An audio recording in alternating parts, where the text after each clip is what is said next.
Prime Minister Netanyahu delivers remarks after Israeli strike on Houthis in Yemen.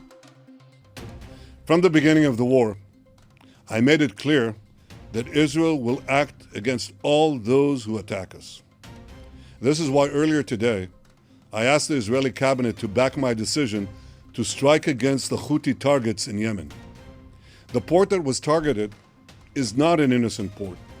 It's used as the entry point for weapons that are supplied by Iran to its Houthi terrorist proxies. The Houthis have used those weapons to attack Israel, to attack Arab states in the region, to attack many others. This strike comes in direct response to the killer drone attack yesterday that killed one person and injured several others 100 yards from the U.S. consulate in Tel Aviv. But the aggression of the Houthis goes well beyond that single attack. Because for the past 8 months, the Houthis have launched hundreds of ballistic missiles, cruise missiles, and drones against Israel. The only reason those attacks have not caused a greater loss of life has been the defensive measures taken by Israel and its allies, which together have intercepted hundreds of projectiles.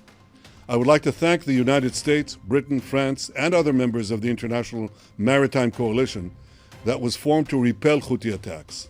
But the drone attack that struck Israel in the early morning hours yesterday shows that more than defensive action is needed to curtail the Houthis. Offensive action is also needed.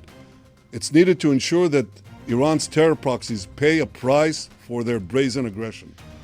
For over half a year, the Houthis have not only attacked Israel, they've also targeted the ships of dozens of countries traversing the Bab el-Mandeb Straits. This is a maritime corridor through which some 30% of the world's maritime commerce flows.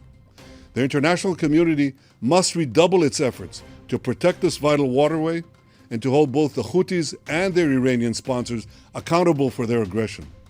Today, Israel is being attacked by Iran and its proxies on 7 fronts: the Houthis in Yemen, Hamas in Gaza, Hezbollah in Lebanon, Shiite militias in Iraq and in Syria, Iran-backed terror attacks in Judea and Samaria, and of course, attacks directly conducted by Iran itself, as the world saw on April 14th. In defending ourselves against this Iranian terror axis, Israel stands on the front lines against a regime that threatens the entire Middle East, threatens the entire world. This is why all those who seek a more secure and stable Middle East should fully support Israel's action against this terror axis in Yemen, in Gaza, in Lebanon, and elsewhere. And to Israel's enemies, I have a simple message. Do not doubt Israel's determination to defend itself on every front. All those who seek to harm us will pay a very heavy price for their aggression.